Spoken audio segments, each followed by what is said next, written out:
YouTube channel let's GK पे आप सबका स्वागत है। मैं मनीषा धनकर आपकी लेटेस्ट वर्कशीट के साथ हाजिर हूँ। इस वर्कशीट में आज हम सीखेंगे कुछ नया, कुछ अलग, something very different from the others. अगर आप कोई भी चीज़ जिंदगी में करना चाहते हैं तो वैसी मत करिए जैसी सब कर रहे हैं, वैसी करिए जैसा आप चाहते हैं। Thank you so much. Let's start the class. YouTube channel let's शुरू करते हैं। भूगोल अध्याय 2 भारत का भौतिक स्वरूप। हमने देखा था पिछली क्लास में भारत को भौतिक रूप से किन किन भागों में डिवाइड किया जाता है, किन किन भागों में विभाजित किया जाता है।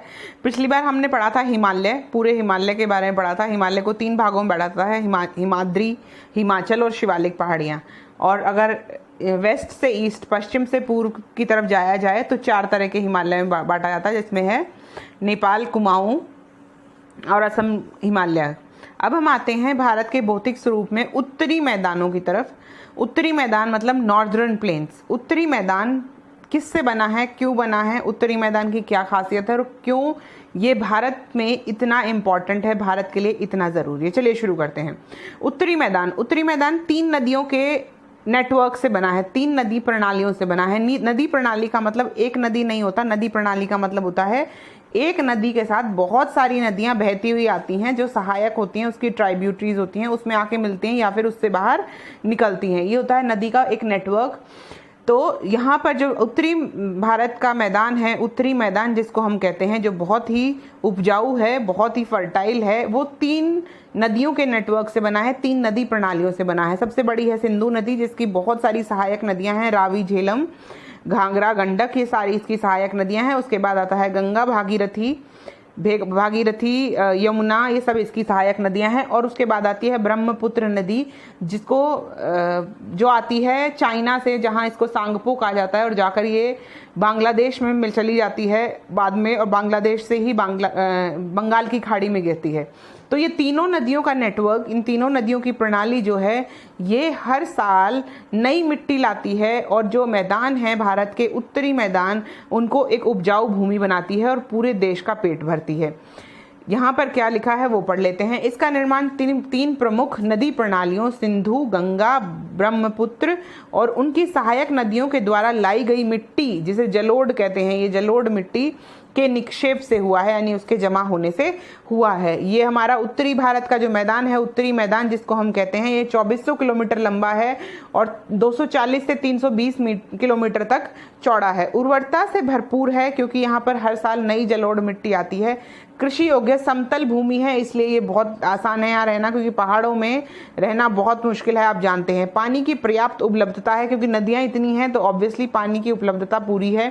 अनुकूल जलवायु है, ना यहाँ ज़्यादा गर्मी है ना यहाँ ज़्यादा ठंड है। यातायात के सुलभ साधन है, यहाँ पर रेल मार्ग भी हैं, सड़क मार्ग भी हैं और हवाई मार्ग भी है।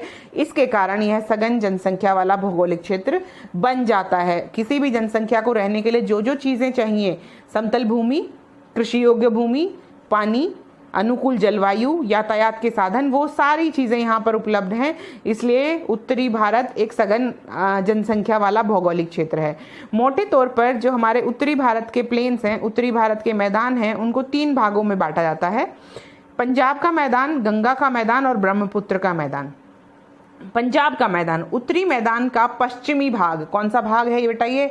पश्चिमी भाग सिंधु और उसकी सहायक नदियों के द्वारा बनाया गया, और यहाँ पर दोआबों की बहुत अधिक संख्या है। दोआब वो जगह होती है, दो मतलब दो, आब मतलब जल, यानी जहाँ 2 नदियाँ आपस में मिलती हैं वहाँ पर बनता है दोआब, और पंजाब के मैदान में बहुत सारे दोआब पाए जाते हैं। उसके बाद आते हैं गंगा का मैदान। उत्तरी मैदान का मध्य भाग गंगा और उसकी सहायक नदियों के द्वारा बनाई गई घाघरा, तिस्ता नदियों के बीच की भूमि, हरियाणा से पश्चिम बंगाल तक जो भूमि है, ये सारा मैदान गंगा का मैदान कहलाता है। इसको अगर डिवाइड करना है तो घग्गर और तिस्ता नदियों के बीच का जो मैदान है, जैसे हमने हिमालय पर्वत को घग्गर और तिस्ता नदियों, काली नदी ऐसे बांटा था, ऐसे ही हम गंगा, ये उत्तरी मैदान है, इसको पंजाब, गंगा और ब्रह्मपुत्र के मैदान में बांटेंगे।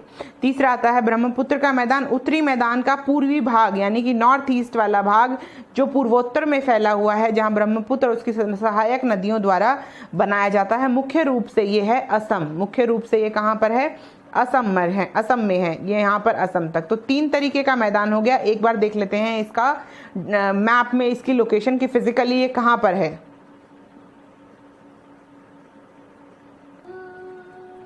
यहाँ पर हम देखते हैं 3 भाग, पंजाब प्लेन्स और गंगा प्लेन्स और ब्रह्मपुत्रा प्लेन्स।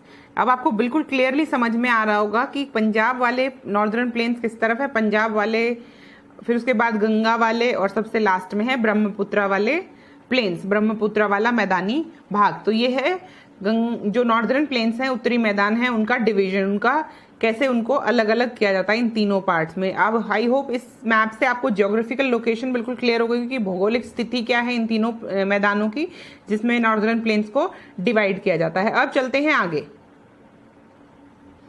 आकृति की भिन्नता के आधार पर कि किस किस तरीके से उनकी आकृतिक भिन्नता है उनमें, तो उस हिसाब से कैसे बांटा जाता है। सबसे पहले आता है भाभर, यानी कि बिल्कुल ढाल पर, जब पहाड़ की ढाल से कोई भी नदी नीचे की तरफ आती है तो वहाँ पर पट्टी के रूप में जो निक्षेप होता है 8 से 16 किलोमीटर चौड़ा, उसको कहते हैं भाबर। ये है सबसे पहला पोर्शन। उसके बाद आता है अगला पोर्शन तराई। भाबर के दक्षिण में यानी भाबर से आगे की तरफ, क्योंकि हम उत्तर से दक्षिण की तरफ जा रहे हैं, नीचे की तरफ, नदियां ऊपर से नीचे की तरफ आ रही हैं, नदियां ऊपर से नीचे की तरफ आ रही है ना ऐसे, और ईस्ट से वेस्ट, वेस्ट से ईस्ट की तरफ आ रही हैं, इस तरह नदियां आ रही हैं। यहाँ पर हिमालय पर्वत है। तो भाबर के दक्षिण में उपस्थित नम व दलदला क्षेत्र, जहां नदियां पुनः निकल आती हैं, यहाँ पर बहुत दलदला क्षेत्र है और जगह जगह पर आपको कैसा लगेगा, जैसे आपको लगेगा यहाँ सिर्फ दलदल है, लेकिन वहां पर क्या होता है, नदियां वापस ऊपर की तरफ आ जाती हैं। और ये इलाके जो होते हैं तराई वाले इलाके, क्योंकि यहाँ पर बहुत सारी नमी है, बहुत दलदल है, और इसलिए दलदल के कारण यहाँ पर ज़्यादा आवागमन नहीं हो सकता है, और यहाँ नदियां भी पूरी तरह हैं, इसलिए यहाँ पर खूब सारा घना जंगल पाया जाता है, खूब सारा जंगल, खूब सारी घनी वनस्पति यहाँ पर उग पाती है और खूब अच्छा जंगल यहाँ उग जाता है। उसके बाद आगे चलते हैं भांगर यानी कि पुराने जलोढ़ के मैदान जो वेदिका जैसी आकृति बनाते हैं। अब बाढ़ द्वारा नए जलोढ़ का नवजमाव नहीं होता। क्या होता है जब भांगर किसको कहते हैं, जब एक नदी आती है और वो ऐसे नदी जा रही है, यहाँ पर जो एरिया होता है नदी का, ये वाला पोर्शन है, यहाँ से नदी जा रही है, जब नदी ऐसे जा रही है तो यहाँ पर जो ये वाला भांगर वाला पोर्शन है, यहाँ पर नया जमाव नहीं होता है। नया जमाव होता है इस इलाके में जहाँ पर नदी का पानी ठहर जाता है या रुक कर जाता है, इस वाले इलाके को कहते हैं खादर, जो कि अगला है। ठीक है, भांगर पुराने जलोढ़ के मैदान जो वेदिका जैसी आकृति बनाते हैं, जहां अब बाढ़ द्वारा नए जलोढ़ का जमाव नहीं होता। यहाँ की चीनी में चूनेदार निक्षेप मिलते हैं, जिसको कंकड़ भी कहा जाता है। और सबसे उपजाऊ जमीन जो इसमें से होती है वो है खादर की जमीन। बाढ़ वाले मैदानों में जब भी नई नदी आएगी, नई बाढ़ आएगी, नई मिट्टी लाएगी, तो खादर वाले इलाके में ये है भांगर वाला इलाका ऊपर, और ये जो नीचे बच जाता है यहाँ पर जम जाता है ये खादर वाला इलाका। इसमें नए और युवा निक्षेप से जो नई उपजाऊ जलोढ़ मिट्टी आती है, इसके कारण यहाँ पर जमीन उपजाऊ हो जाती है, हर साल नई हो जाती है, रिप्लेनिश हो जाती है, और इसके कारण यहाँ पर गहन खेती की जा सकती है, बिना किसी मेहनत के, बिना ज़्यादा उर्वरकों के, बिना किसी मदद के बहुत अच्छी खेती यहाँ पर प्राप्त हो सकती है। अब हम आते हैं इसके क्वेश्चन आंसर पर। क्वेश्चन आंसर यानी कि एक्सरसाइज। अब आते हैं इसकी एक्सरसाइज क्या कहती है। ये है आपकी प्रश्नावली जहां पर प्रश्न दिए गए हैं। पहला प्रश्न कहता है भारत के उत्तरी मैदान के निर्माण में किन नदियों का योगदान है। हमें पता है भारत के उत्तरी मैदान के निर्माण में 3 नदियों का योगदान है। हमें पता है तीनों नदियों के नाम यहाँ पर दिए गए हैं, सिंधु नदी, गंगा नदी और ब्रह्मपुत्र नदी।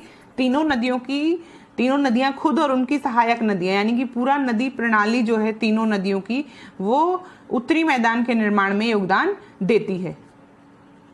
यहाँ से प्रश्न उत्तर शुरू करते हैं। वर्कशीट 5, भारत के उत्तरी मैदान में किन नदियों का योगदान है, किन्हीं 3 का नाम लिखिए। भारत के उत्तरी मैदान के निर्माण में 3 नदी प्रणालियों का मुख्य हाथ है, सिंधु व सहायक नदियां, गंगा व सहायक नदियां, ब्रह्मपुत्र व सहायक नदियां। क्वेश्चन नंबर 2 कहता है बेटा मैदानी भाग में घनी जनसंख्या के बसाव के क्या कारण है। मैदानी भाग में घनी जनसंख्या के बसाव के निम्नलिखित कारण है। उर्वरता से भरपूर कृषि योग्य भूमि है और समतल भूमि है, समतल भूमि पर रहना आसान होता है। पानी की पर्याप्त उपलब्धता है, अनुकूल जलवायु है, ना ज्यादा गर्मी है ना ज्यादा ठंडी है, यातायात के सुलभ साधन है, सड़क मार्ग, रेल मार्ग और हवाई मार्ग, हर तरह के मार्ग यहाँ पर अच्छी तरह है, फिजिबिलिटी अवेलेबल हैं। और ये हैं आपके बाकी के 3 और क्वेश्चंस। क्वेश्चन नंबर 3 भारत के उत्तरी मैदान, क्वेश्चन नंबर 4 तराई भाग और क्वेश्चन नंबर 5 दिल्ली में स्थित एक खादर वाले इलाके का नाम लिखिए और ये उपजाऊ क्यों है इस बारे में बताइए।